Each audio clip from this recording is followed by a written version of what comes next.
Can you hear me? Testing. Oh.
Hello, can you hear me?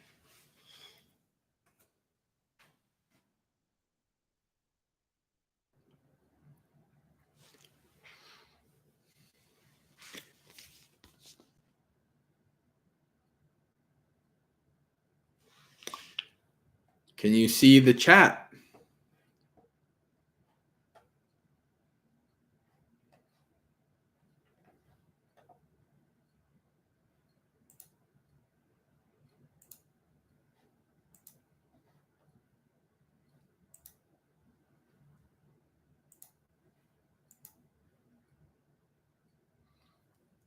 Can anybody use the chat to confirm that you can hear me?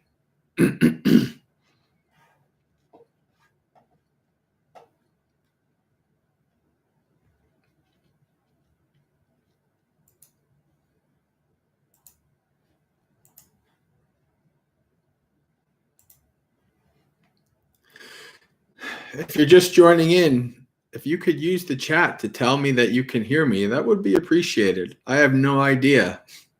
No, I have not made contact just yet.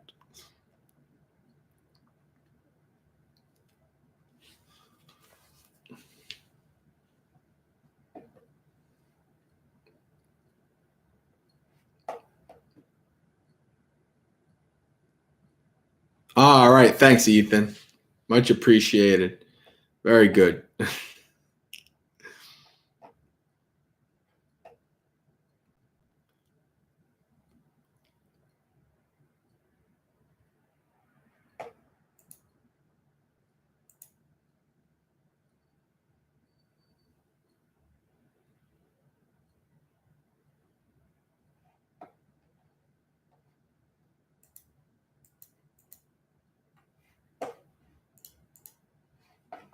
Okay, so let's give it a couple minutes and then see if we can get Dhammapalooza, the first Dhammapalooza in 4 or 5 months, maybe. Yeah, it's probably been about that, 4 or 5 months. Let's see if we can get this going and have a good evening.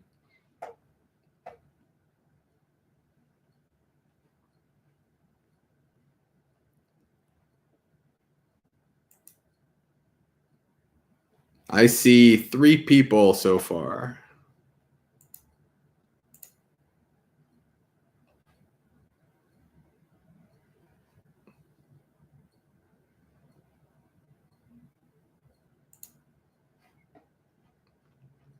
For those joining in, check in with the chat so that we can communicate. And we're giving it a couple minutes to see if we can't get any more stragglers in here before we officially get started.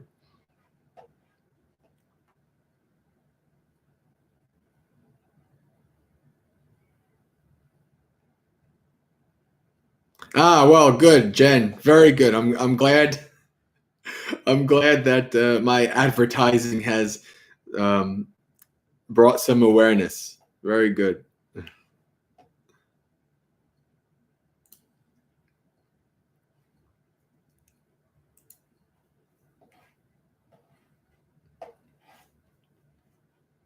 Let's see. People seem to be coming in and out.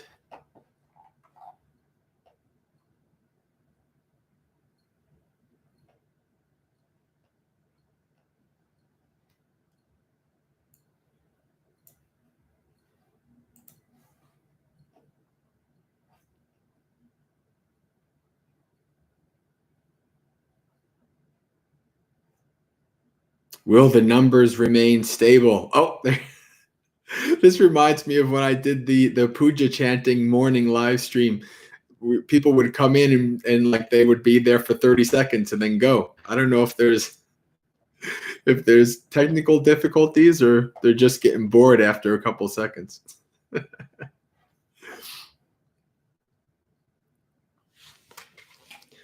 Yes, while we wait, I'll figure out. Got the trusty Bhavana Vandana, or what do they call it? The new version, they call Buddhist suttas for recitation, right? It's the same Bhavana. If you've been to Bhavana Society and you've chanted with Bhavana Society monastics, it's the same thing. It's just a new fancy name and covers and all kinds of stuff like that. So we're going to do some chanting and see where we can go from there. Get it started with some good Pali.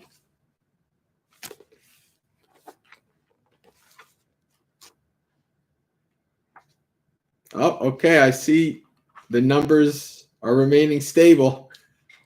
People are here. Join us in the chat if you haven't yet already.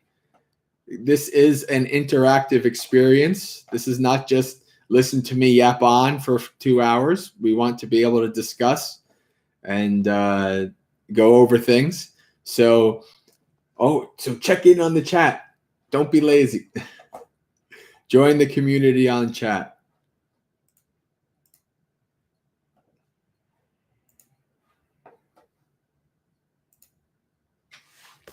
Okay. So I think, hello AC. What should we start chanting other than the normal? Obviously, we'll do Namo Tassa and all that kind of stuff. But I think that we can chant some other things.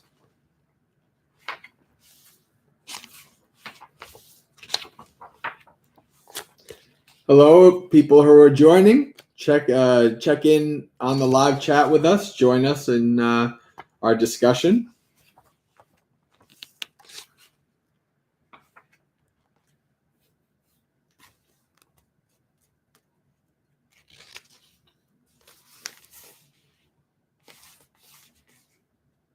All right. So let's start with some chanting. And we're going to try to, we have, oh, Phil, Secret Spy Records, AC, Jen, welcome everybody. So we have 2 hours. No watch, right? We have a good amount of time to do a bunch of different things. We'll try to get a little bit of everything in, chanting and sutta readings and guided meditations and Q&A and discussion, all kinds of good stuff. That's why it's Dhammapalooza. Obviously, if you're old enough, you know the old concert from, I'm 42, right? So from when I was a teenager, they started this thing called Lollapalooza, which is like a grand festival. I think that's what Lollapalooza is, actually something in the dictionary.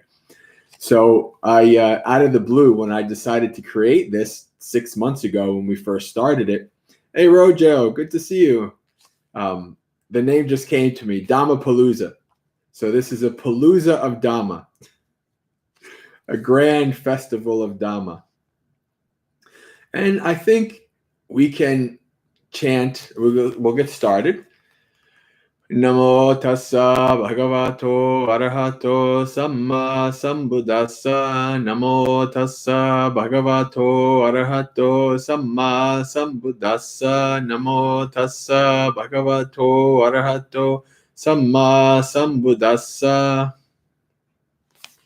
Eventually, if Dhammapalooza, if we can do it, I want to see if we can have even more people than just me live in studio. When I first created the Students of the Path Discord Sangha, there was often, when we would do our sutta readings and our events, there was often more people in the office with me than there were online. Now it's the total reverse. Now it's just me, and there's lots of people online. So eventually, hopefully, we can keep this going, and maybe I can convince some other monastics and other people to join me right here, in addition to everybody online. So that'll be good. But I want to do some chanting. Now, we're going to do some paticca samuppada. I think that's a good thing. For those of you who have the Bhavana Vandana, I don't know. See, the pages are different now with this new version. But you can find it in the Bhavana Vandana, right? So I think we're going to chant this. It's very easy. Actually, you should, everybody, if you're interested in Pali at all, you should memorize this because it's really simple. The only thing, it's the same words over and over again, except for the different steps of dependent origination, right? So this is a very simple thing. And also, the Pali will help you remember the 12 steps. It's a weird thing, but if somebody says, what are the 12 steps of dependent origination? Right? Avidya, Sankara, I remember it much easier in the Pali than I do English. English is like ignorance, right? So I highly suggest to memorize this. You could also download this on PDF form online. If you Google it, well, maybe not this one, but the old Bhavana Vandana, you can. So let's do some chanting. Avidya paccaya sankhara, sankhara paccaya vinyanam, vinyana paccaya nama rupam, nama rupa paccaya salayatanam, salayatana paccaya passo, passa paccaya vedana, vedana paccaya tanha, tanha paccaya upadanam, upadana paccaya bhavo, bhava paccaya jati, jati paccaya jara maranam soka parideva dukkha domanas upayasa sambhavanti. That's a good thing to memorize as well. It flows so well. Right? Jada maranang soki parideva dukkha domanasa upayasa. That's the whole thing. Suffering. How does it? Well, we're going to go over in the English. See, Pali, I remember. English. That's the way it goes, I guess. So, but anyway, that's what dependent origination, right? That's what most people are familiar with. We'll read the English. The arising of the wheel of existence, anuloma, is the pi. That's what this is titled. Dependent on ignorance, volitional formations arise. Dependent on volitional formations, consciousness arises. Dependent on consciousness, mentality and materiality arise. See all these lots of English words, right? 4 or 5 English words for like 2 Pali words. Very easy. Dependent on consciousness, mentality, and materiality arise. Dependent on mentality and materiality, the sixfold base arises. Dependent on the sixfold base, contact arises. Dependent on contact, feeling arises. Dependent on feeling, craving arises. Dependent on craving, clinging arises. Dependent on clinging, becoming arises.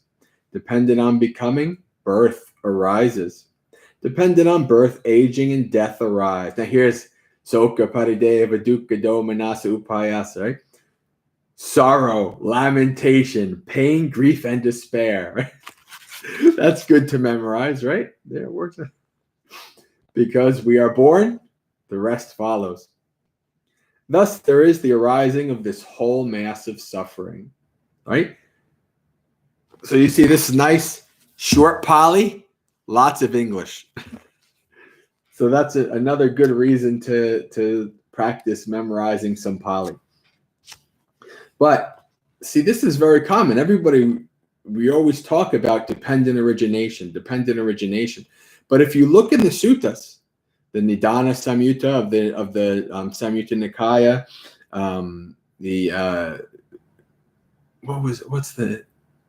is it Mahanidana Sutta, I think, in Majjhima Nikaya, right? If you look in the suttas that talk about dependent origination, the Buddha always includes the flip side of that, dependent cessation, right? This is something where I hear a lot of Dhamma teachers talk about dependent origination. They often don't talk about dependent cessation.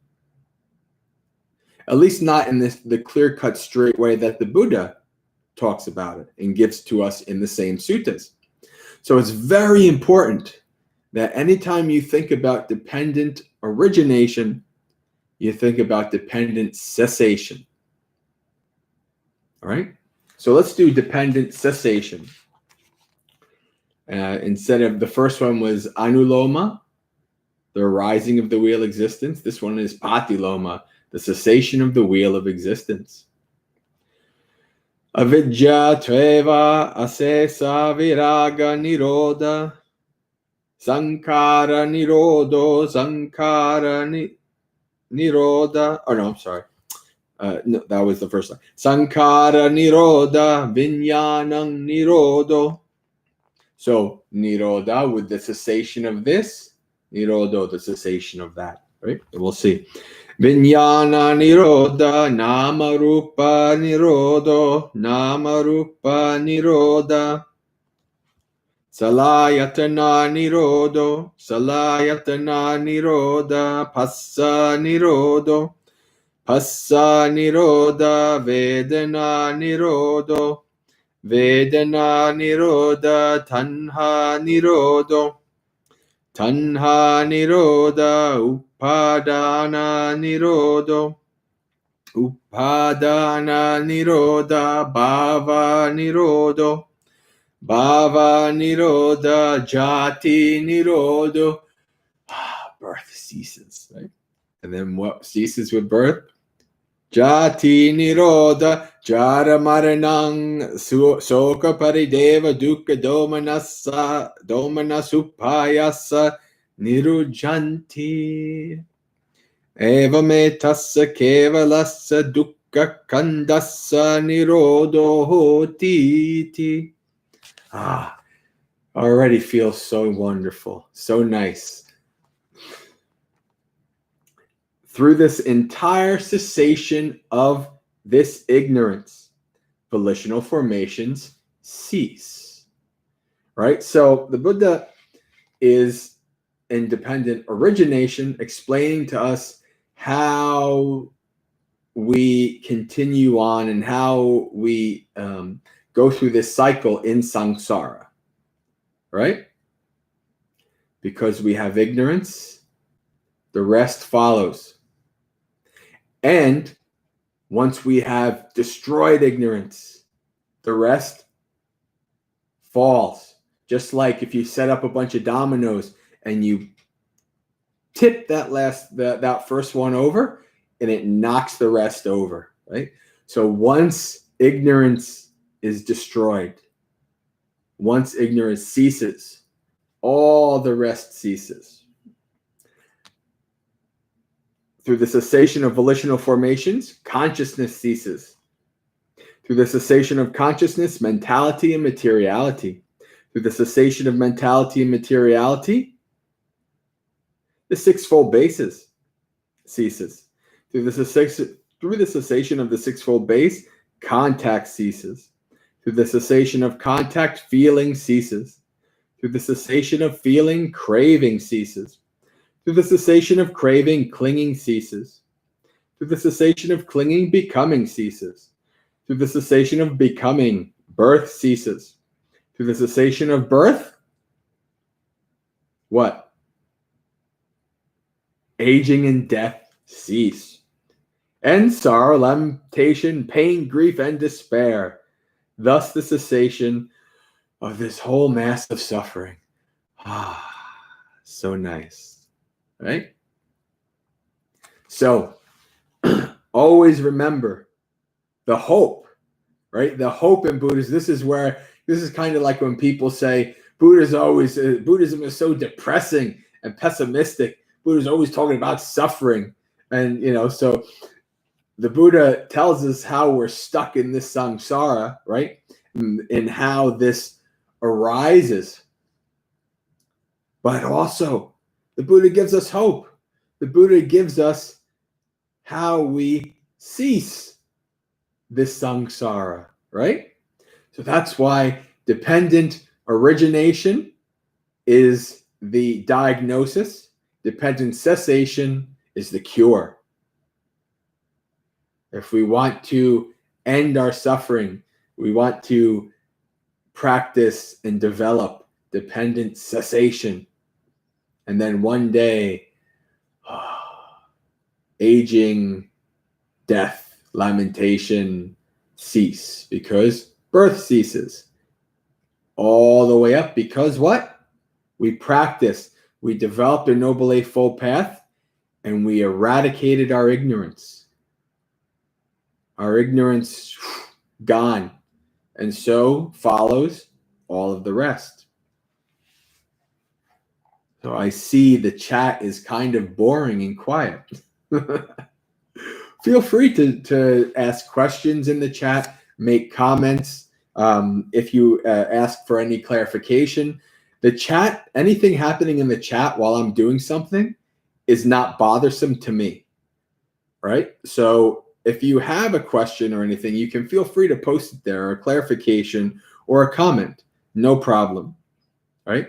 Now, if it gets a little too crazy, sometimes when we have our sutta readings on the Discord channel, we go a little too nuts.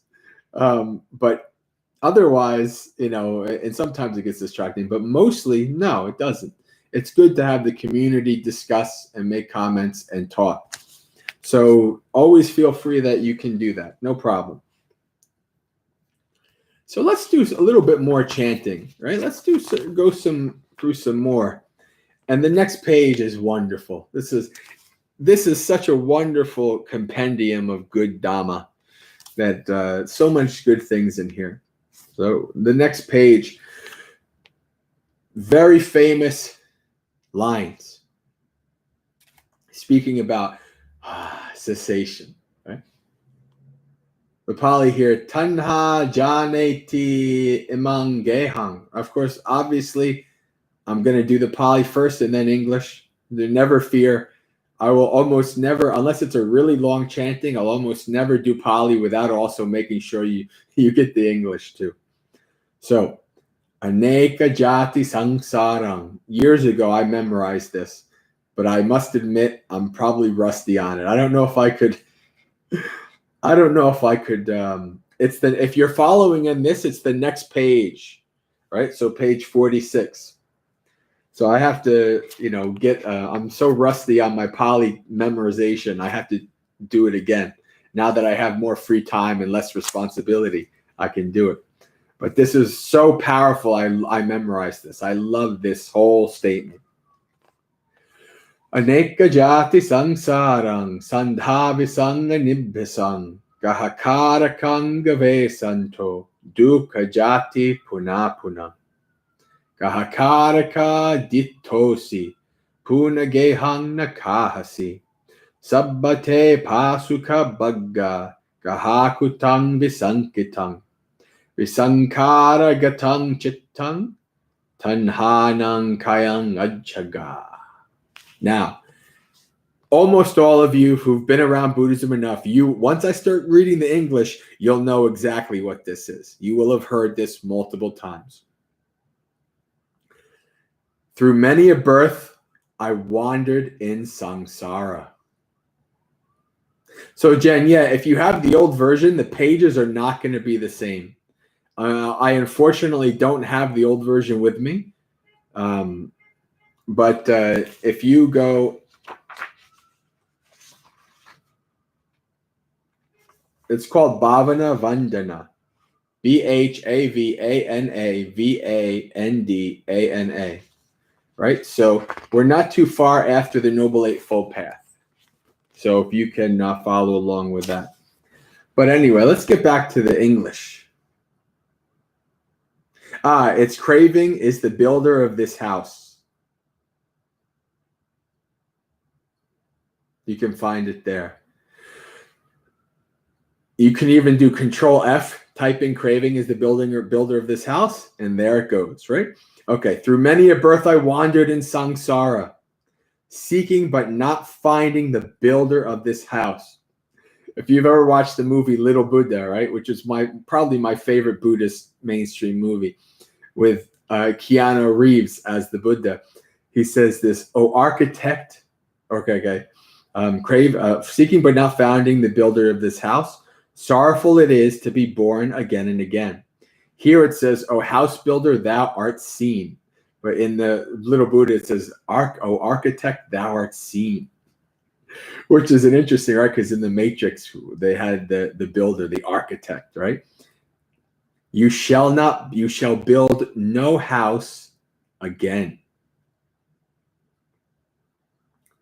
So the thing is, through many a birth I have wandered in samsara, seeking but not finding the builder of this house.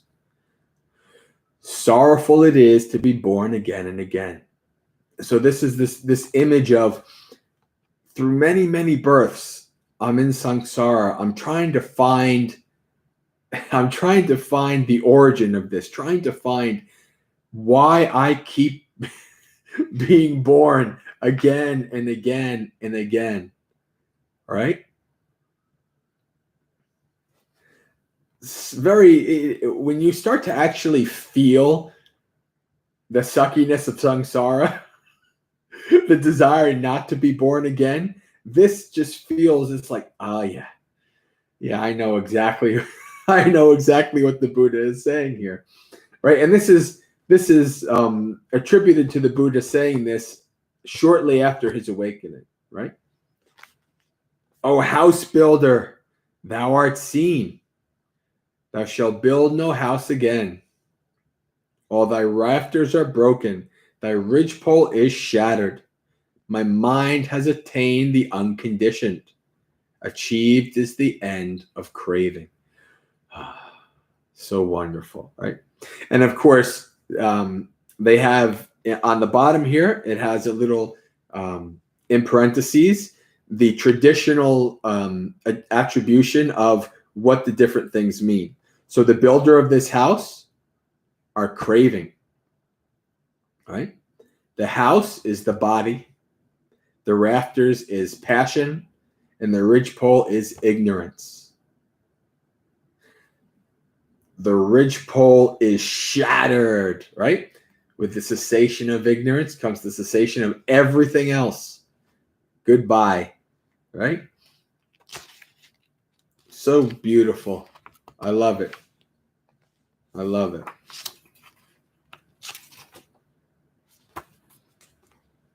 All right. So, and how do you get to this point? Well, you have to practice. And then the next one, we're still on the same page, Jens. The one on the bottom, all doubts vanish. Tinha kanka. Yadda have patu bhavanti dhamma atapino jayato brahmanasa atassa kanka vapayanti sabba yato pajanati. Pajanati is a wonderful word.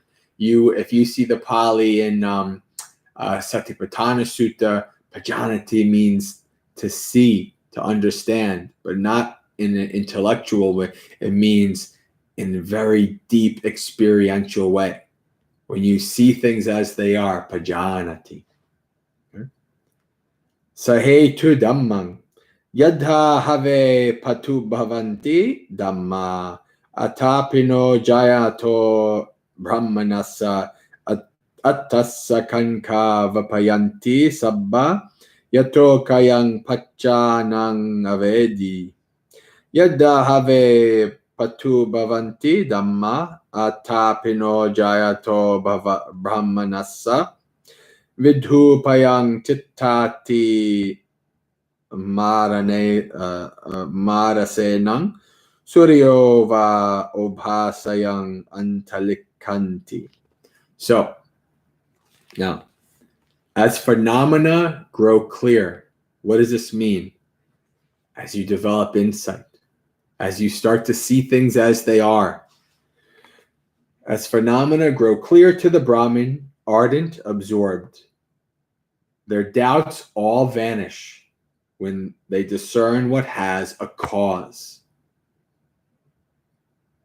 When you start to understand the cause and effect, what? Dependent origination. When you start to understand how things arise, your doubts vanish. This is truth. This is reality. Your doubts are no longer. Okay? As phenomena grow clear to the Brahmin, ardent, absorbed, his doubts all vanish when he penetrates the end of conditions. Dependent cessation. As phenomena grow clear to the Brahmin, ardent, absorbed, he stands routing the troops of Mara like the sun that illuminates the sky. Boy, that really calls to me. I love that. Right? This is there's a sutta, I think it's in the Samyutta Nikaya, and it's called the crest of the standard, right?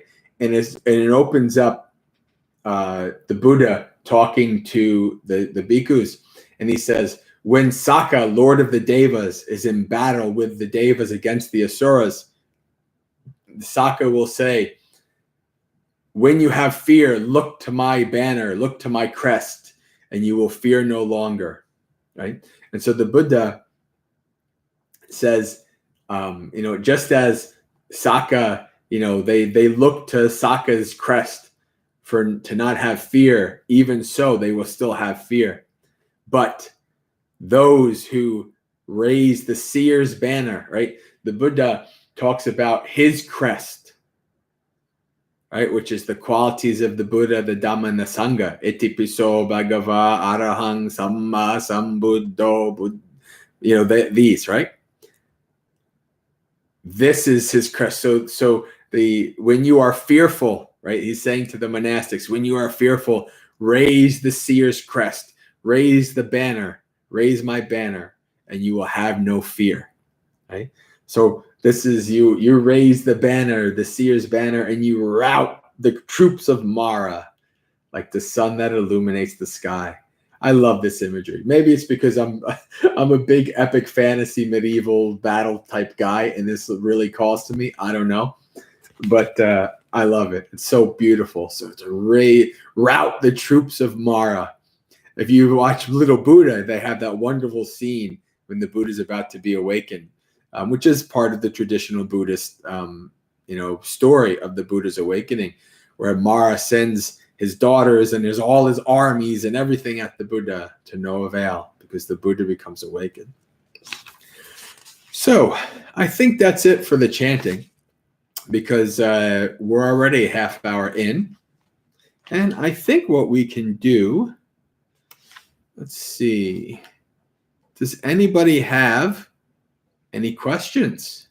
Any topics you'd like for me to discuss? Maybe we can do a little discussion for a bit. And then I think we can do some guided meditation after that.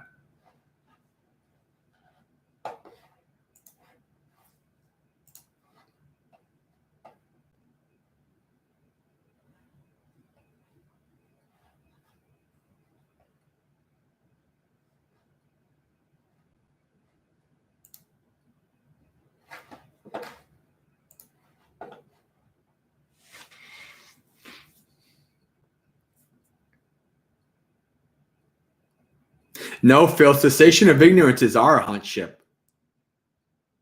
This is the destruction of doubt is so if we go back to this, right? So it says as phenomena grow clear, his doubts all vanish when he deserves what has a cause. That's sotapanna, right? Your doubts vanish. But then it gets more and more and more until the end. Routing the troops of Mara, that's an awakened being. That's not the rest of us. right? We try. We might fight against the troops of Mara. We might hold them back, right? We might win a battle, but the war is far from won.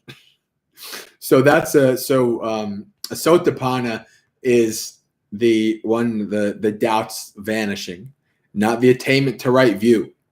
They have started moving down right view, but full right view is the full understanding of the Four Noble Truths, and only an awakened being has that yet. So.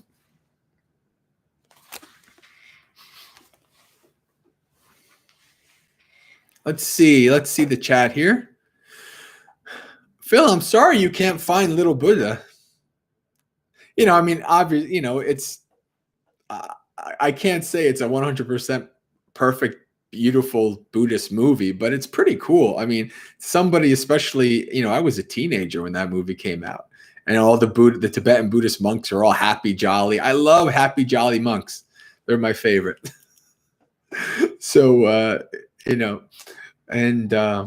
so yeah, it's a good movie though. I like it, even though it's Tibetan tradition, Tibetan focused, everything. I still approve of it. I think it's good. Yeah. Oh, not for streaming. Yeah, you probably can find it in a bin somewhere, I guess. I don't know. Let's see. The Cessation. Okay. Secret Spy Records. I love that name. That's such a that's about as funny as a Buddhist Sangha being on a program called Discord, right? Secret Spy Records in a Buddhist YouTube stream. I have a hard time with the idea of motivating ourselves with the idea of an adversary.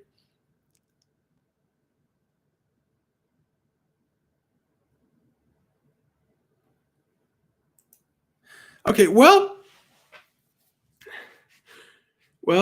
idea of an adversary. If you notice, the only one who's really an adversary is Mara, right? And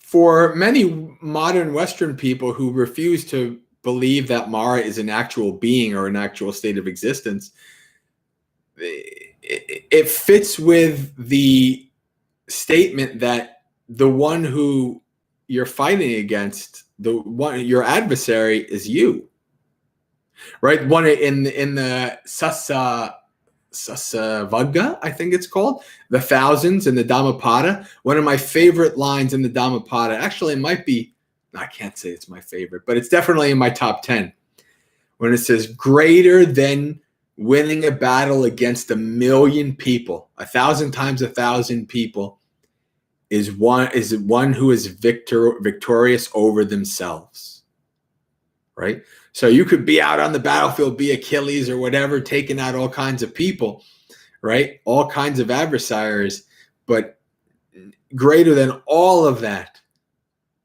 is one who has won the battle against themselves, right? So you can think about it in that regard. It's one of the best. I love that statement, right? Because no matter what you're trying to do, you're fighting the world, fighting people, fighting this, fighting that, fighting that. The biggest fight is the battle against yourself, right? Because, well, I mean, I know for myself, especially in the past, I was my own worst enemy. I never really had too many enemies in my life. Few, not even half a handful, maybe. But mostly I've been my own worst enemy throughout life. And pretty much I still am, although I'm getting better, right? That's what the practice does for you.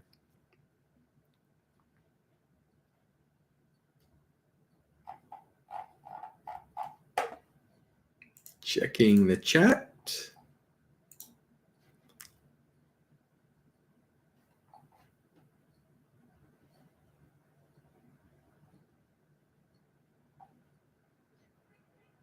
All right.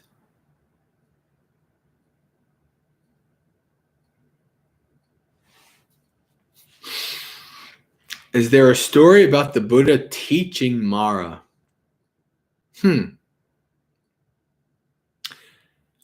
I don't know. I mean, the Pali Canon including all the jatakas and the comment. I mean, it's huge. And I am admittedly an early Buddhist text purist, so I haven't read page to page all the other stuff. There might be something in there, maybe a past life thing, maybe a jataka, because the Mara of the suttas at the time, Namuchi is his name, right? Because Mara is just a type of being, just like human being. You can be born as a human being, a deva, a Mara, right? So there might be something, maybe a past life. I'm not sure, but nothing comes to mind.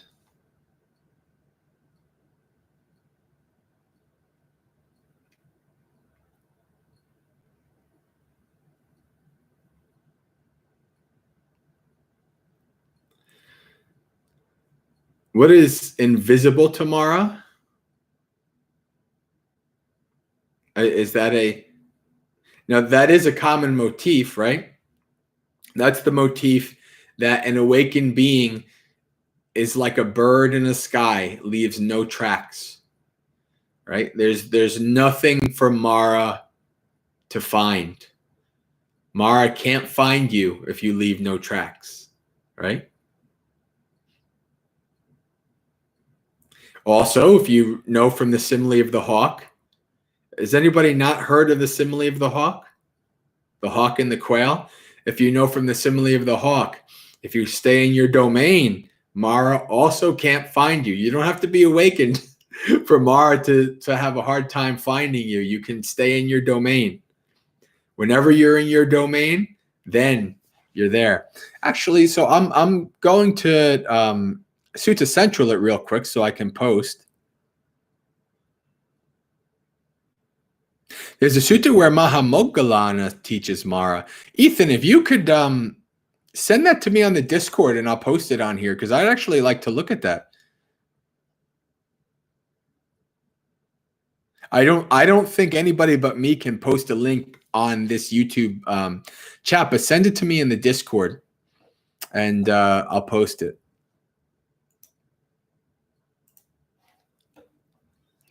Now, what was I getting? I forgot what I was getting. I got distracted. Oh, yes. The hawk and the quail. Yeah. Okay. Let me get this.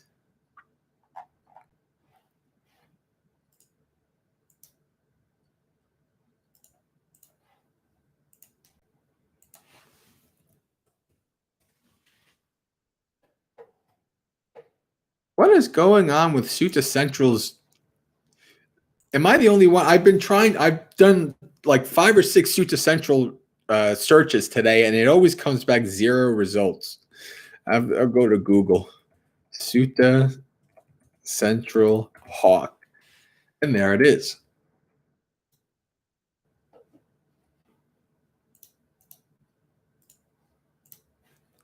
Because Google knows everything about us. Google can get us to wherever we need to go real quick. All right. Here you go. Here's the simile of the hawk. So basically what happens is the Buddha tells a story of the simile to the monks, and he says,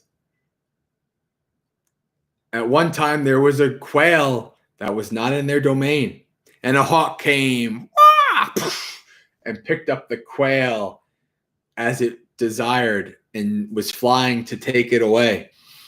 And the quail lamented, "Oh, if I had only stayed in my domain, I would have been immune to the hawk. The hawk would not have gotten me." And then it says, it's really, the sutta is funny. It says, the hawk, not boasting of its strength. It wasn't boasting when it said, "What is your domain?" And the quail says, "Freshly plowed field." And the hawk says, "Okay, I'm going to put you down in that domain and I'm still going to get you." So the hawk drops the quail off.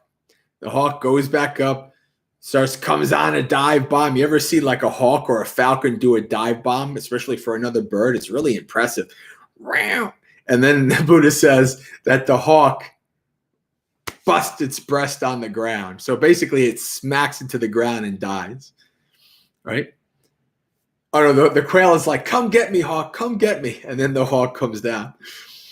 And so the moral of the story is the Buddha says, monks, just like the quail, if you stay in your domain, Mara cannot get you. Right? Stay in your domain. And what is your domain? What? Satipatthana, the 4 foundations of mindfulness. So if you are practicing Satipatthana, then you're within your domain, right? And Mara cannot get you. So this is very important when you are in your, stay in your lane. Yeah, exactly. Stay in your domain, right? So this is very important to understand when you are, and how do you know this? What if you're unmindful, right? You unmindfully go on the internet and you look up something and then there's a picture of a food or whatever, a sexually arousing person or whatever. Ooh, ooh. And then you click on this and you go there and then you click on another and then originally you were like trying to type something on Sutta Central and you end up Buddha knows where on the internet, right? What happened? You got out of your domain. You lost. You got distracted. Mara came, and you went that way. The hawk got you, right? So, but if you stay in your domain, then you're good. So Buddha encourages us to stay in our domain, stay within the 4 foundations of mindfulness. Try to practice being mindful in all of your activities everywhere.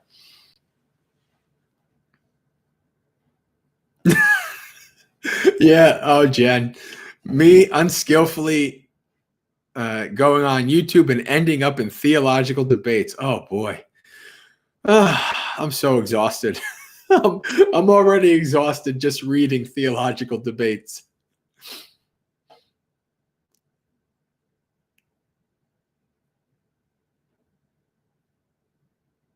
So that's the simile of the hawk and the quail, something always good to remember. There's a Majjhima Nikaya Nivapa Sutta, fodder. I'm not sure of the name, but Nivapa or fodder, I think how it's translated by Bhante Sujato. And in this one, it's about Mara the hunter, right? Mara, and it talks about how just like deer try to fall into the traps of the hunter, so too do we fall into the traps of Mara. All right, so this is a very interesting sutta, but we're not going to go over that. I can't believe we're 50 minutes in already. There's always lots of 2 hours tends to go by really quick, actually. You'd think that it goes back, at least for me, it goes by really quick. So I have to keep an eye on the time so we can get in all the different things. So I think that's, all right, I think that's good for now.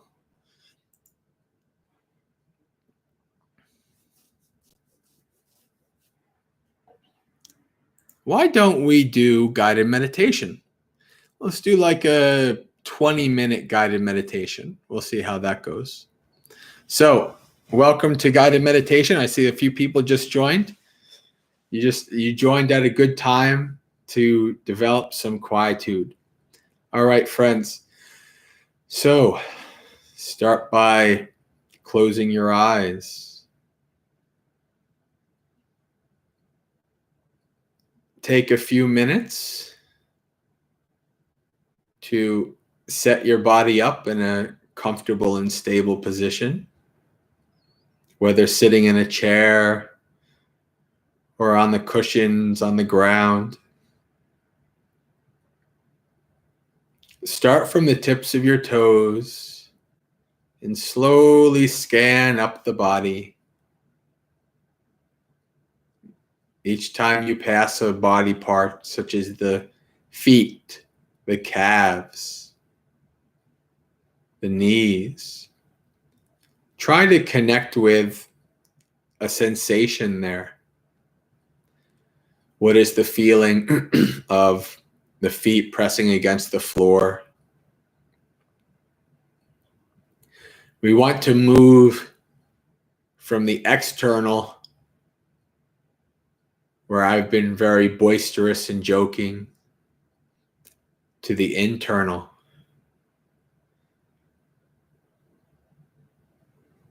And bringing our awareness to the body is a good medium step between the external and something subtle like the breath.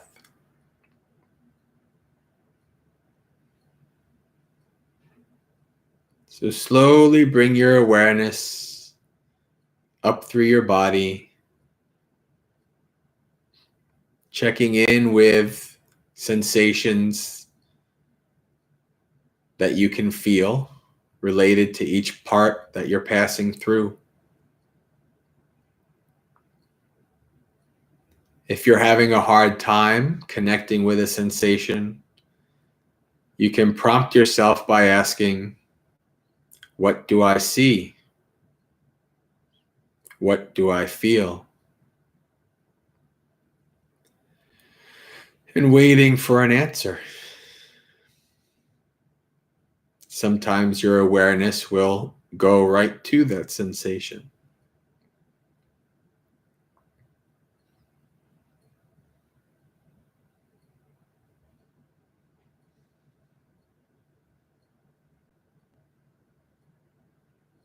Bring your awareness up through your thighs, into your lower body,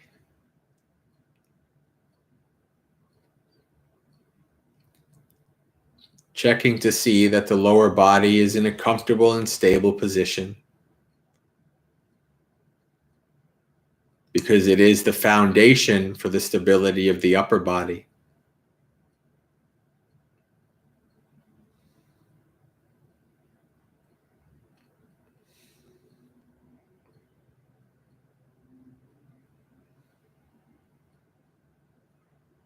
When you're ready, move your awareness to the upper body,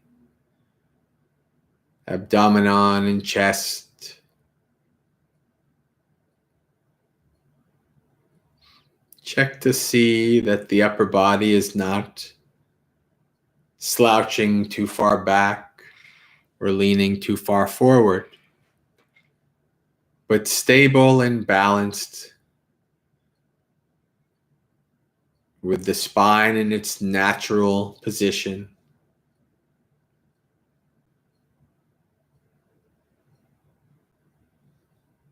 Comfortably resting on the stability of the lower body.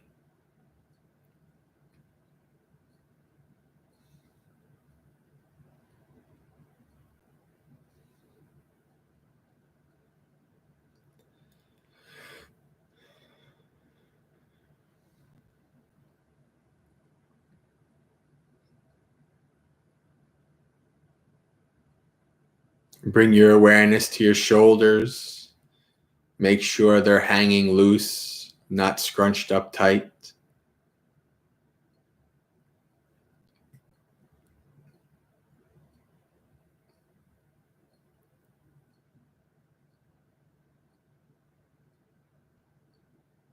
And bring your awareness down through your elbows to your hands. Checking that your elbows and hands are in a comfortable position that supports the balance of your posture and doesn't cause the body to slouch back or forward.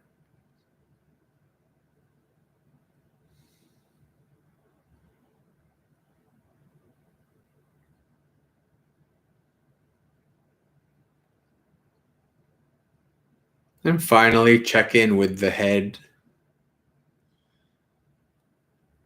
Check the balance, that the head is not leaning too far forward or back, or resting comfortably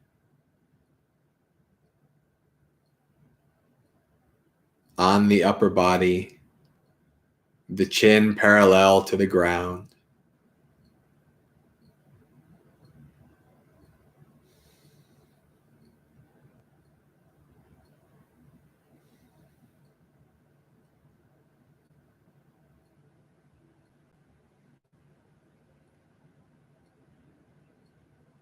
And once you've set your body in a comfortable and stable position, let the body go. Let it be. And take 3 deep breaths.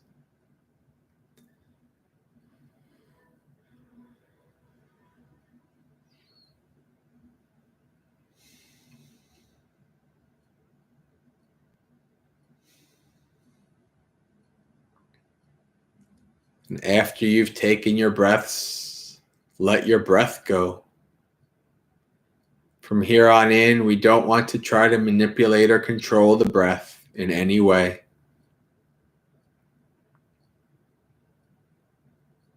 We simply want to observe it, to investigate it.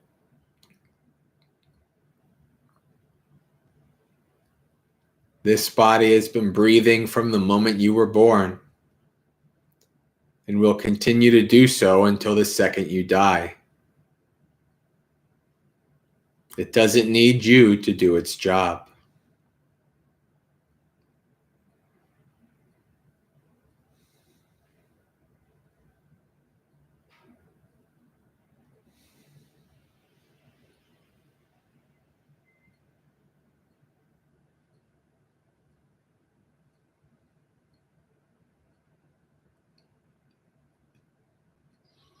Your job is to just simply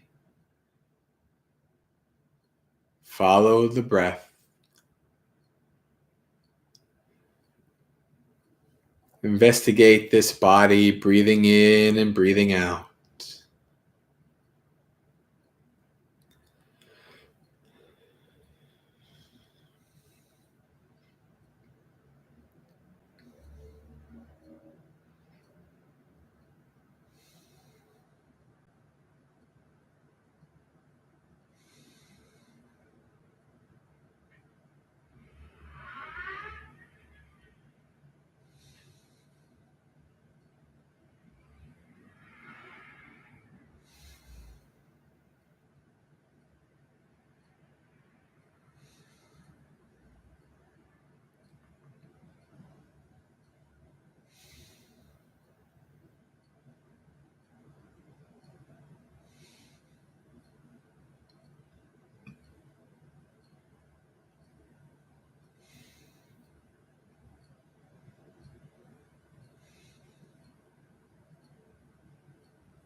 As you practice following the breath, your mind will get bored, distracted,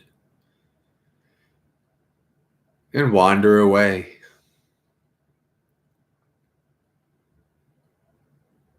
This is normal. You did not fail or do anything wrong. This is simply the mind showing you how it works, showing you its craving.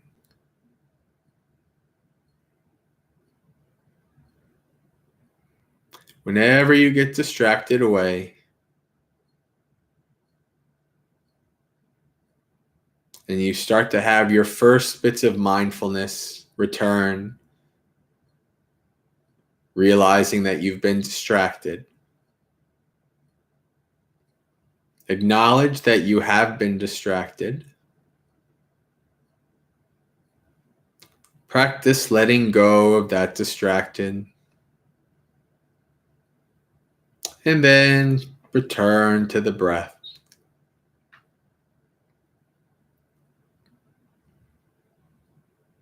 Always returning home. Our breath is home. It's always there waiting for us.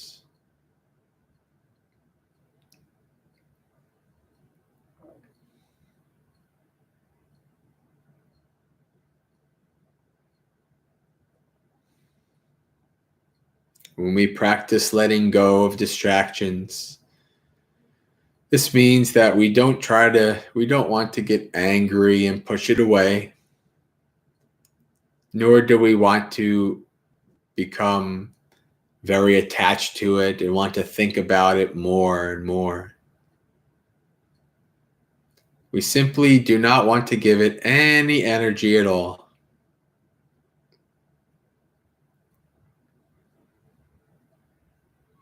We simply want to let it be. And if you're able to do that, you will see how these distractions and various phenomena arise in the mind, persist for a time, and then cease. Like a stream of consciousness moving through your awareness, all while you follow the breath.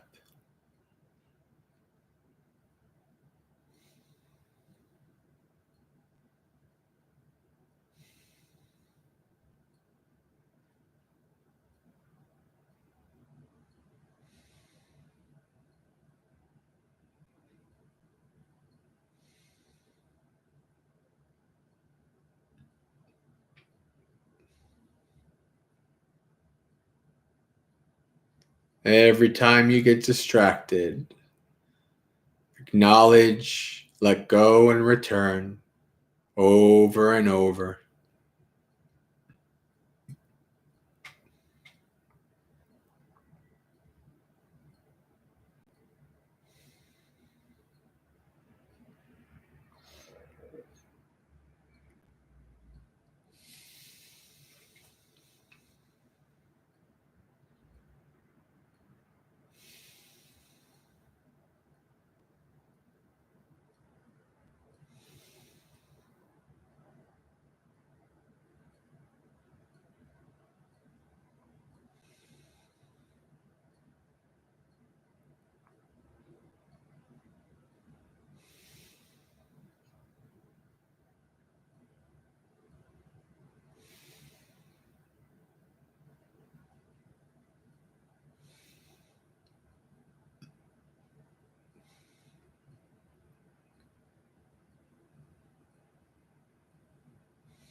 As you practice coming back to the breath, every once in a while, check in with the state of your mind.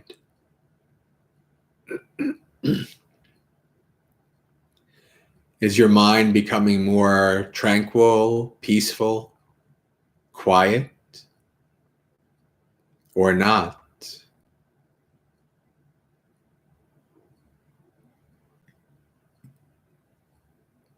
If so, you may begin to recognize and see further characteristics of the mind, of the breath.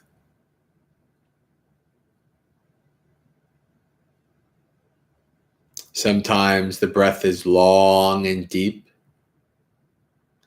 sometimes short and shallow. Investigate these various characteristics of the breath. See how it changes from cycle to cycle, from breath in to breath out. Investigate further characteristics of the breath.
Ding, ding, ding.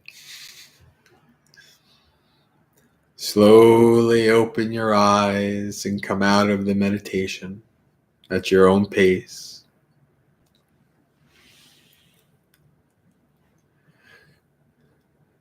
Now is a good time. If you have any questions about Buddhism, meditation, monks,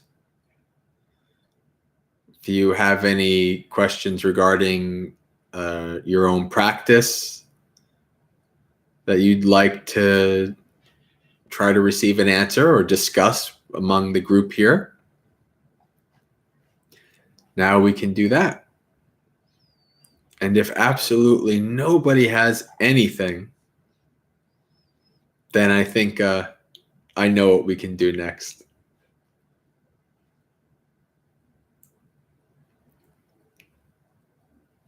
And your mind right now might be very quiet and peaceful, and that's okay. It's very good. No need to rush and try to find something. But if a question or a comment or anything does arise, then feel free to say it.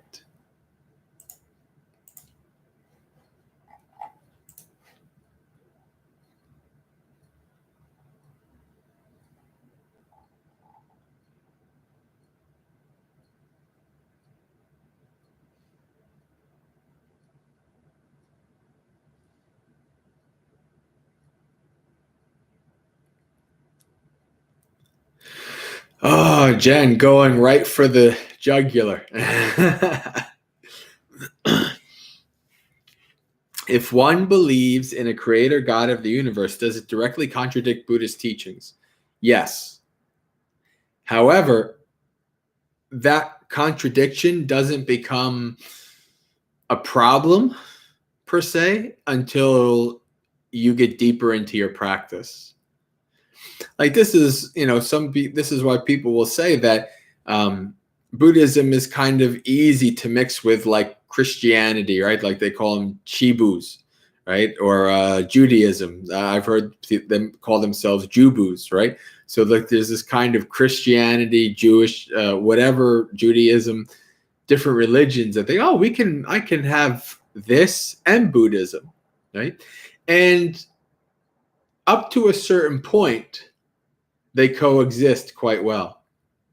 But as you get deeper into right view, then you start to abandon the beliefs and the stuff from the other religions, because simply they don't, at a more refined transcendental level, they don't coexist, right?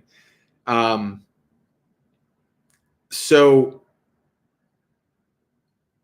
you could have a belief in a creator God, doesn't necessarily harm your practice, but it also doesn't necessarily help either, right? So the Buddha never really kind of said that there's a creator or not, right? Because he couldn't find a beginning, right? He says there's no discernible beginning to this samsaric journey, right? We have the one story of the Buddha, how the Buddha explains how a Brahma comes into being and then mistakenly believes he's a creator God. But other than those two things, the Buddha doesn't really care or talk about it. In many ways, it really has no bearing on your awakening, right? It has no bearing on the ending of your suffering. So, I guess you could have both, but eventually maybe you let it go or you don't. I don't know if it directly contradicts per se, but it might not be able to jointly coexist. I mean, I'm agnostic about it. I'm not an atheist. Even when I left Christianity, I was never an atheist. I've always been an agnostic person. That's how I am with Buddhism and rebirth. I haven't seen my own previous birth, so I don't know. So I'm agnostic about it, right?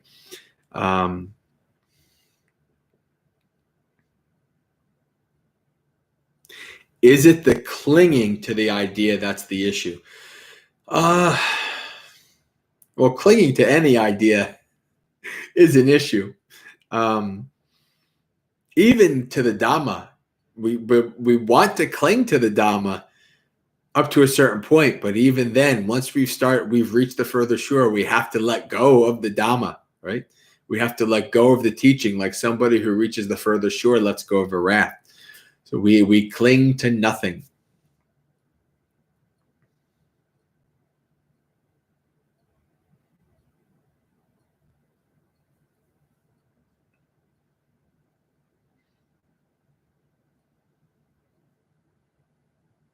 Yeah, Adriana, I didn't know that the Buddha didn't make a specific point to specify whether there is or there isn't one.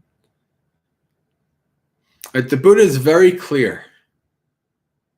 Both formally and now, all I have taught is dukkha and the cessation of dukkha.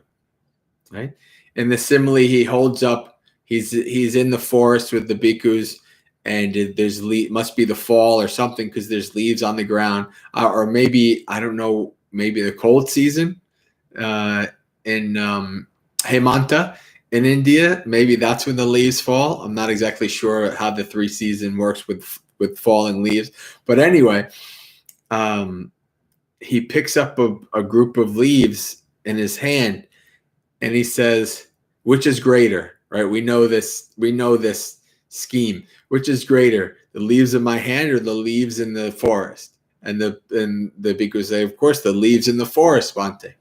So he says, the Buddha says, the leaves in my hand are like what I have taught you. The leaves in the forest are what I have directly experienced. Right? So the Buddha, now I don't think the Buddha would lie to us. If he found some kind of a beginning, I think he would say it, at least in passing. But he couldn't find a beginning, right? And the beginning is not important, is it? The ending is important. The fact that you can end your suffering, escape samsara, right? Destroy the house so that the architect can't build again. That's the most important thing, right? That's what the Buddha focuses on, right? So we understand what is really important to the Buddha, that which is suffering and the ending of suffering.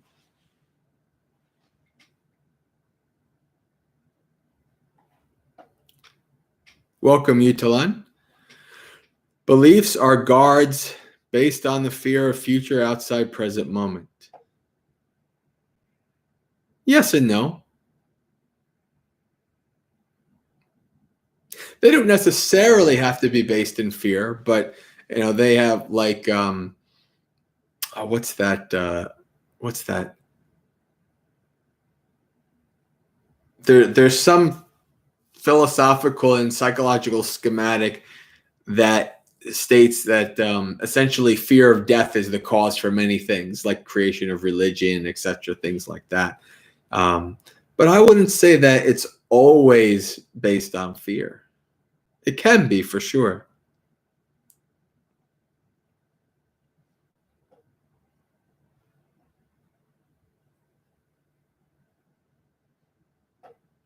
Heading out, AC? If so, Sukihotu, may you be happy. Thanks for coming. And I'll be here while I'm at the Vihara Pariva Indonesian temple here in Queens, New York. While I'm here, I'll be able to have these every Monday like clockwork, right? So I'll be here next Monday, same time. And while I'm here, we'll do it. Keep Dhammapalooza going. And where I go next on my nomadic journey, if I don't have availability to do this, then I won't. So we'll see what happens. Yes, same Dhamma time, same Dhamma channel. That's perfect because my mind wants to say same bat time, same bat channel, like the old Batman series. But now you've given me the ability to replace it. Same Dhamma time, same Dhamma channel. I like it. Very good. Okay. Take care, my friend. Very good. All right. So I'm not seeing any other questions or comments. If you have any questions or comments, feel free to put those. But I think we'll go. Oh, Rojo, I'm back now. Saturday, I'll be back. So as long as I'm here, all of my sessions are back in gear. So this Saturday, we'll be on Second Life. 5 p.m. as normal. And we're going to do a 5 precept ceremony this Saturday. So that'll be a good return.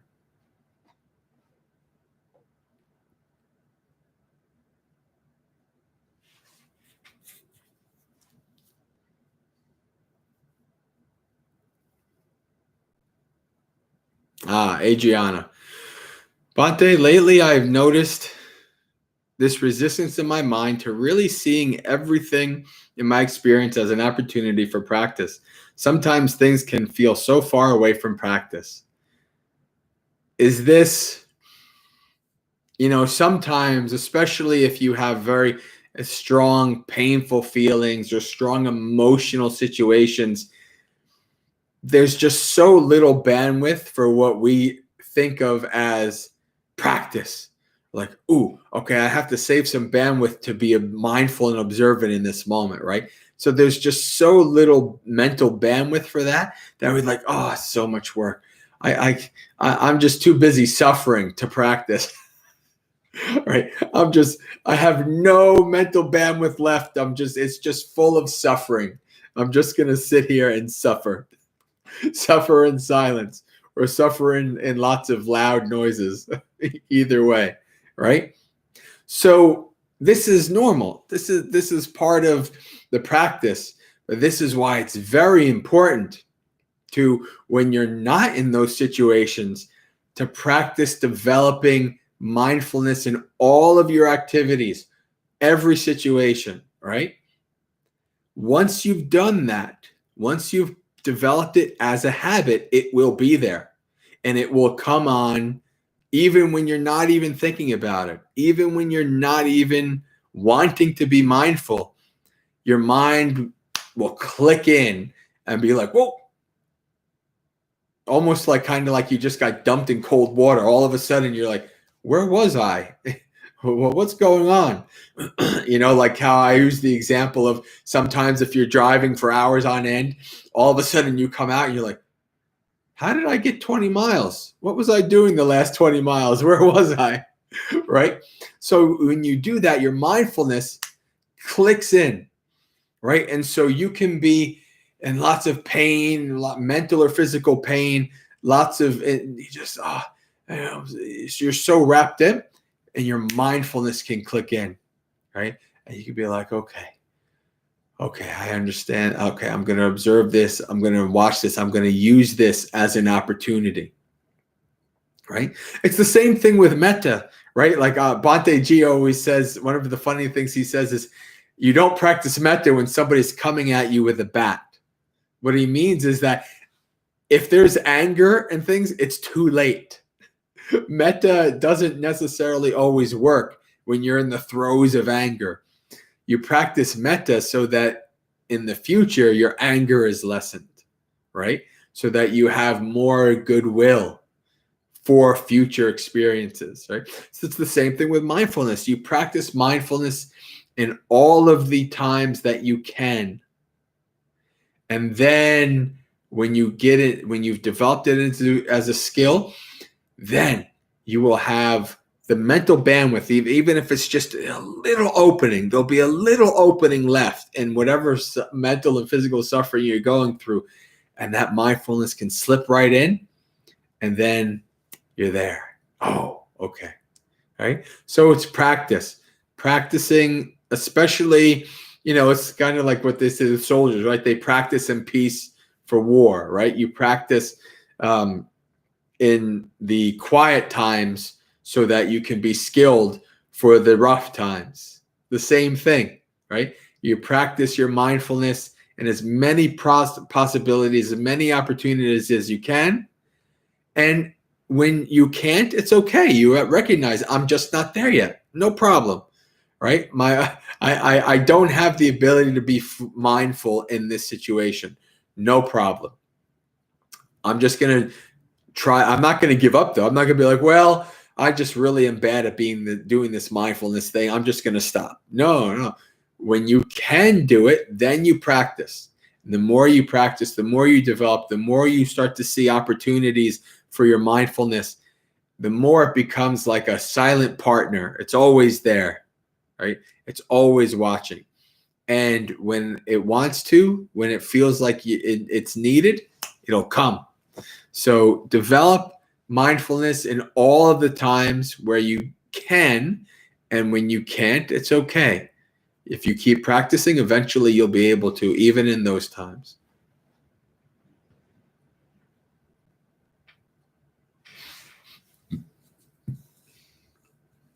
Adriana, happened the other day while at lunch with the family. It was a crazy experience.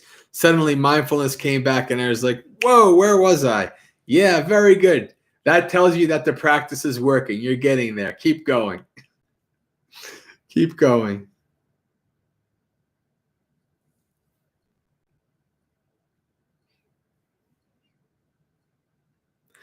And since we're kind of on the topic, right? We're talking about mental and physical pain and mindfulness.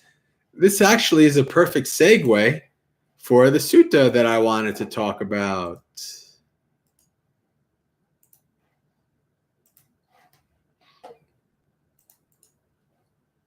Salla Sutta, simile of the arrow. So we'll go through this sutta. Very important, very pragmatic, very important sutta to understand, to reflect upon, and to keep in mind. Very important. Very beneficial sutta. Let me bust this out here. Do my little split screen. There we go. All right. Oh, this works out pretty good. Okay, so Salla Sutta, an arrow. Mendicants, a patujana. That's us. Unless there's any Sotapannas or above in this chat, we're all patujanas. This is Bhante Sujato translates this as an uneducated, ordinary person. So this is what we should understand here is we're not talking about uneducated like they didn't go to school, right? Or they don't read books. That's not what we're talking about here. We're talking about a person who does not understand the Dhamma, does not see the Dhamma deeply, does not see things as they are. That's a patujana. That's us. Right? An uneducated, ordinary person feels what? Pleasant, painful, and neutral feelings.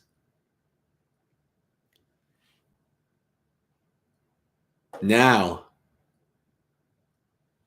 an Arya Savako, an Arya, noble ones, Savaka, disciple. So, an educated, noble disciple also feels pleasant, painful, and neutral feelings, right? So we have a patujana and an Arya Savaka, and they both have bodies, so they both feel pleasant, painful, and neutral feelings, right? No distinction there yet. The distinction comes here. What then is the difference between a patujana and an Arya Savaka? And so they say our teaching is rooted in the Blessed One.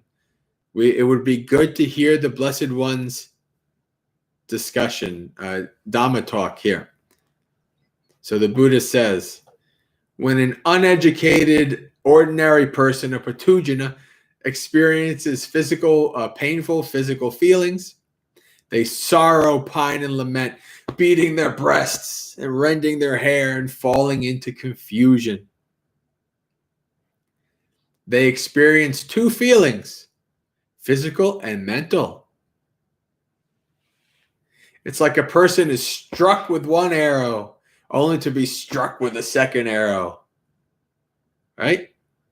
Oh, we got the physical arrow, the dukkha dukkha. And now, because we have dukkha dukkha, we suffer. We say, oh, this sucks. Oh, this is so painful. Oh, this, oh, that. Woe is me, right? Mental arrow. So you get stuck with two arrows. That's a patujana. We get two arrows in the chest. That person experiences the feeling of two arrows. In the same way, when an uneducated, ordinary person, I'm just going to say patujana, one word, verse 4, that's good, or 3. When a patujana experiences painful physical feelings, they sorrow and pine and lament, beating their breast and falling into confusion. They experience two feelings, physical and mental. This is important. This is talking about anusaya. Anusaya is underlying habitual tendencies, right? This, when I read this, not the first time, but when I read it maybe 3 years ago, it really impacted me. And deep inside arose because I saw myself in this, especially because this is really what I noticed in myself while I was in my survival mode at Bhavana, right? So we really see this. So you can see this in yourself. Buddha is just pointing out reality straight in our faces. It's amazing. When we are touched with painful feelings, we resist it. What's the Pali word here? Anger, repulsion. We don't like it. Patigava. The underlying tendency to repulsion towards painful feeling or underlies that. So when we have an unpleasant feeling, we have an automatic habitual response, an anusaya, an underlying tendency to aversion towards that painful feeling. Right? It's a split-second response, an unmindful, quick, lightning-fast response. Right? Happens so quick that even if we practice mindfulness, it can be so quick that our mindfulness comes in seconds later or minutes later, right?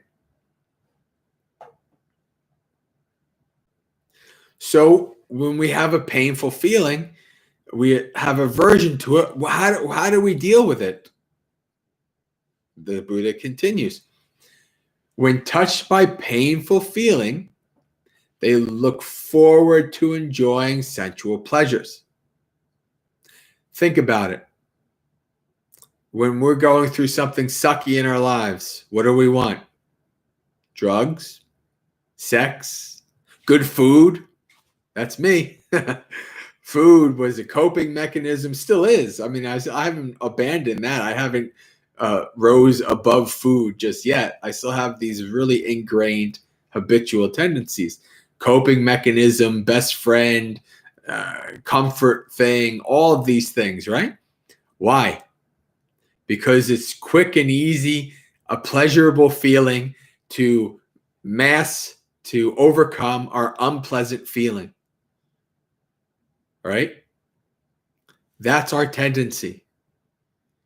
We try to seek comfort, some kind of refuge in sensual pleasures, pleasant feelings of the senses, sights, sounds, touches, smells, etc. Thoughts. When touched by painful feeling, they look forward to enjoying sensual pleasures. Why is that? Because a pratujana, doesn't understand any escape from painful feeling apart from escaping to pleasant feelings. We are not wise enough to see another way. Right? Including myself. That's why I've fallen deep. I'm like, oh man, 15 years of this and I'm still stupid. I still have it. I'm still not awakened. I still have that underlying tendency, right? That I want to try to use some kind of pleasant experience to overcome and to fade away, right? But what happens when we take the drug, when we have the sex, when we eat the food, we have it when we drink the alcohol. It's a distraction for a while, but when all of the distraction is over, we're stuck back at square one. And oftentimes it's worse, right? So it's a vicious cycle. So since they look forward to enjoying sensual pleasures, the underlying tendency to greed for for pleasant feeling arises. We have a pleasant feeling, we like it, we want more of it. If we lose it, we want to chase it again and get more of it, right? If we have it, we don't want to let it go. That's our underlying tendency towards any kind of pleasant sensual pleasures. They don't truly understand the feeling's what? Origin and ending, arising and ceasing, that we don't understand. What is this? The Buddha is saying we are not seeing things with the mind state of vipassana. The arising and falling, we're not seeing that. We can't see it. We don't understand it. What else? We don't understand what? The gratification, the danger, and the escape. We do not see things as they are. So we don't understand this. We don't understand the rise and fall. We don't understand the gratification of the experience, the pleasure, the danger of it, the drawback of it. Nor do we understand the escape from it. All right? So we're ignorant. We're patuginas. The underlying tendency to ignorance about neutral feeling underlies that. So, because of our ignorance, this is our habitual tendencies. And ignorance is interesting, and ignorance is connected with neutral feeling. What's neutral feeling? Right? Feelings that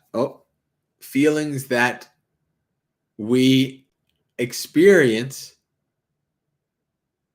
but they don't draw us one way or the other, and they're easy to forget, easy to ignore. Like what? Like the breath. It's not a coincidence that we focus as an object of our meditation on a neutral feeling, right? So that we can start to work on our ignorance. What else is a neutral feeling? The feeling of the feet walking when you're walking. Unless you step on a nail or something, or you have some kind of pain, you don't connect or think about the feeling of your feet walking as you're walking around your daily life. All right? It's because we are ignorant to these things, just like we're ignorant to our habitual tendencies.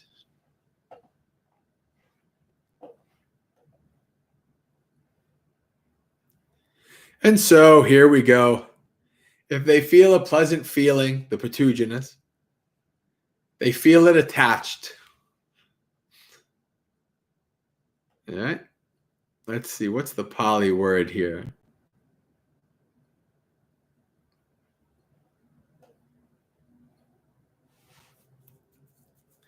Buddha is amazing.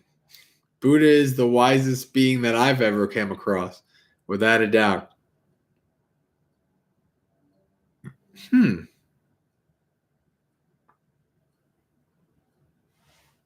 Anyway, so if they feel a pleasant feeling, they feel it attached. If they feel a painful feeling, they feel it attached. If they feel a neutral feeling, they feel it attached. This is our craving, right? So pain and pleasure, like and dislike, attachment and aversion, two sides of the same coin. They're both craving. They're both craving for something to be experienced, for an experience to be how we want it to be. And because of this, what we cause ourselves suffering.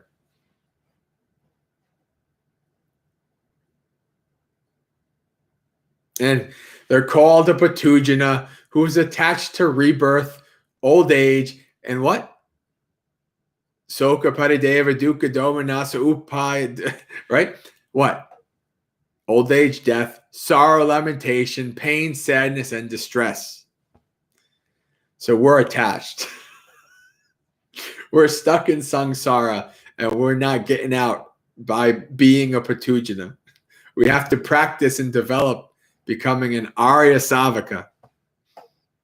When an educated, noble disciple in Arya Savaka experiences painful physical feelings, they don't sorrow or pine or lament, beating their breasts and falling into confusion.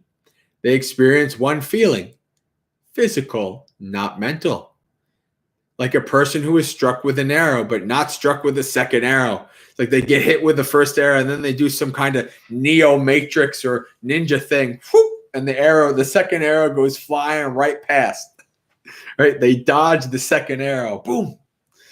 Right? Because they're Arya Savaka. Yeah.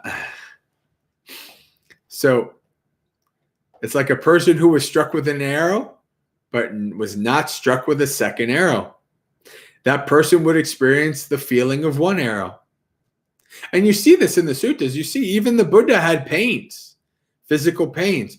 The Buddha talked about how his body was tired, right? I mean, he talked about it like a car. Like you would say, like, yeah, my car needs maintenance. He would be like, this body's tired. I think I'll go rest, right? I mean, he's not attached to it, but the body has needs. So this is how a person experiences, right? The Buddha experiences racking pain in the Mahaparinibbana Sutta. We see that. But he endures because he's awakened. It doesn't, it's painful and it has an impact on him, right? But he doesn't mentally suffer because of it.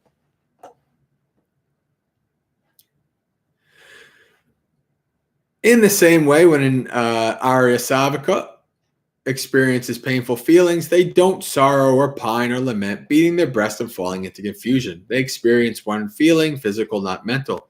When they're touched by painful feeling, they don't resist it. They don't have an aversion towards it. There's no underlying tendency for repulsion towards painful feeling underlying that. When touched by painful feeling, they don't look forward to enjoying sensual pleasures. Why is that?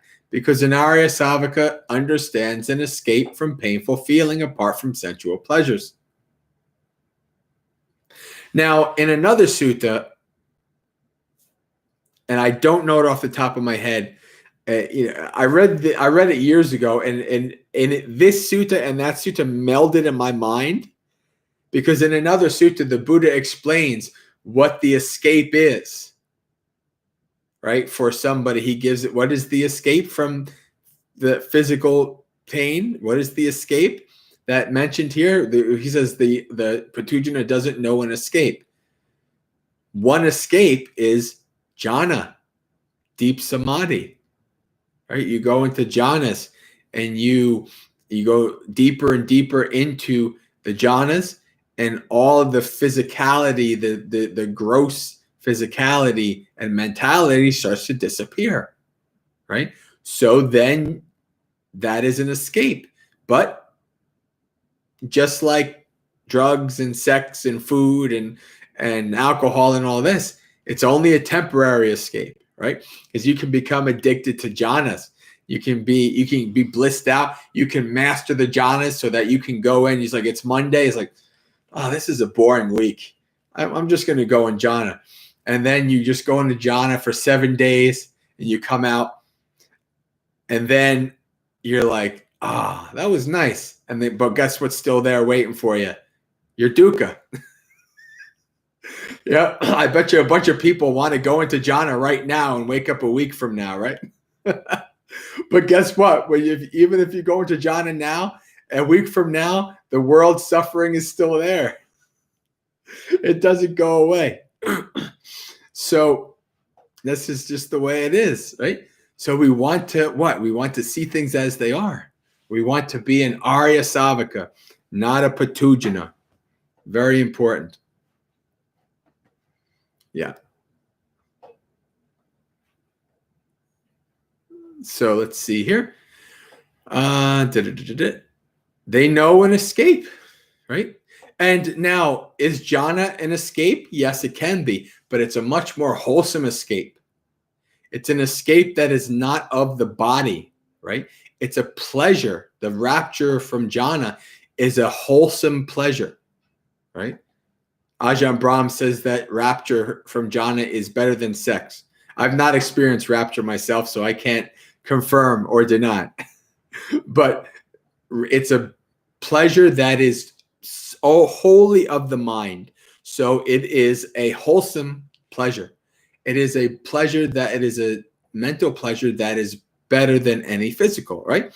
So if you are able to escape, if you're not in Arya Savaka yet, but you can get into jhanas or deep states of samadhi, it's a more wholesome escape than eating and drinking. But it still doesn't get you all the way to the end. They truly understand feelings, what? Origin and ending, the arising and ceasing. They understand the gratification, the danger, and the escape. They see in them what? The three characteristics of existence, anicca, dukkha, and anatta.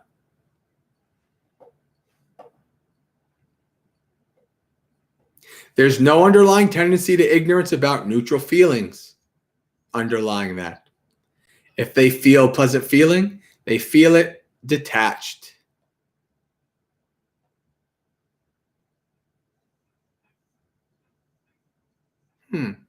If they feel a painful feeling, they feel it detached. If they feel a neutral feeling, they feel it detached. They're called an Arya Savaka, an educated, noble disciple. Who is detached? What? An awakened being who is detached from rebirth, old age, sickness, and death, sorrow, lamentation, pain, grief, and despair. Detached. This is the difference between a Patujana and an Arya Savaka. A wise and learned person isn't affected by feelings of pleasure and pain. This is the great difference in skill between the wise and the ordinary. A learned person who has comprehended the teaching discerns this world and the next. Desirable things don't disturb their mind, nor are they repelled by undesirable things. Both favoring and opposing are cleared and ended. They are no more. Likes and dislikes, no more. There's a Zen parable that was in the kitchen at Bhavana Society. And it says, for one who has likes and dislikes, their suffering is not ended, or something to that effect, right? And Buddha's saying that right here.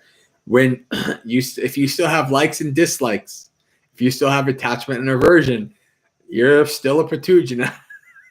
you're still a Seka, a Magga Seka, right? You're still a student of the path. You're still a trainee of the path, Magga Seka. You're not there yet. You're not Aseka. Aseka means not a trainee. You've completed your training, right?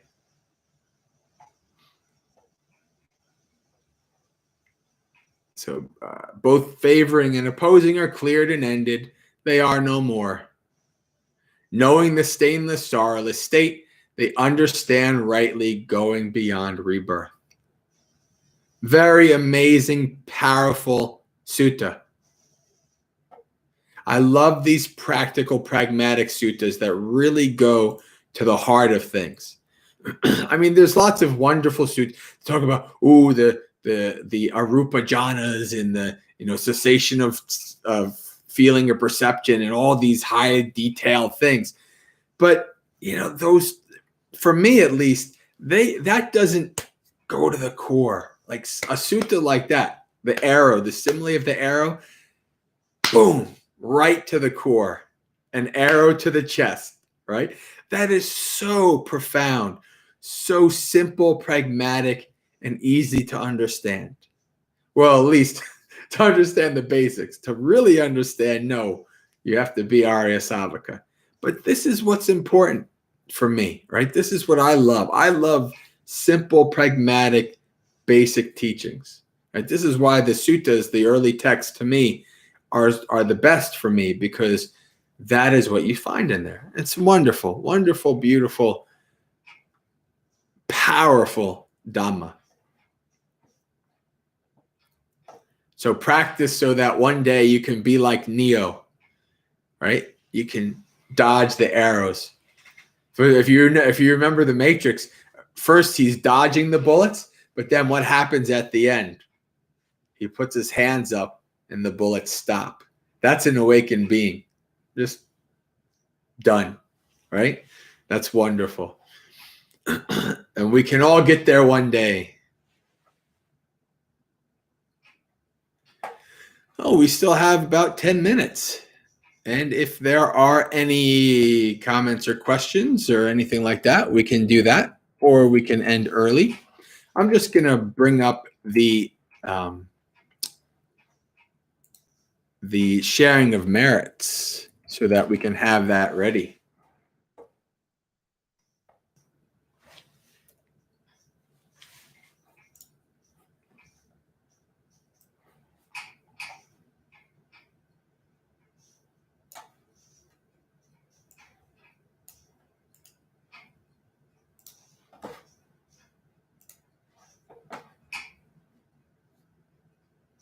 All right.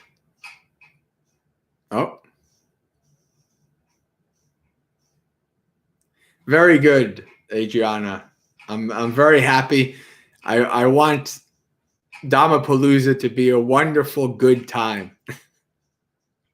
Not like you hear the stories of like Ajahn Chah, where they make the monks talk for hours and everybody starts to get bored and start to fall asleep, and then they start to go away. And then after like a couple hours, there's just one person left, right?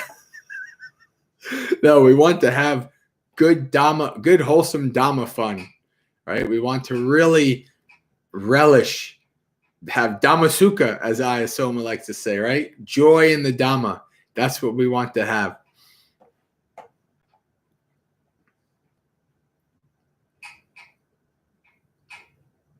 All right. So I think we can end. What we'll do is we will do the sharing of merit. Let me see if I can actually paste this in here. Oh, I can't. Well, actually, I can split it. This is like Twitter or something. You can only put 200 words or 200 characters. Let's see if that's enough. Oh, not quite. Let me see here.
All right. I had to do 3 separate chats, but it's there. This is very, very ancient Pali. This is a very basic sharing of merits. That is, I really love the English of this because Bhante Vimalaramsi, I guess, I don't know if he was the originator of this or not, but this is where I heard it from. And it's very poetic and really cool. So I like to use this one.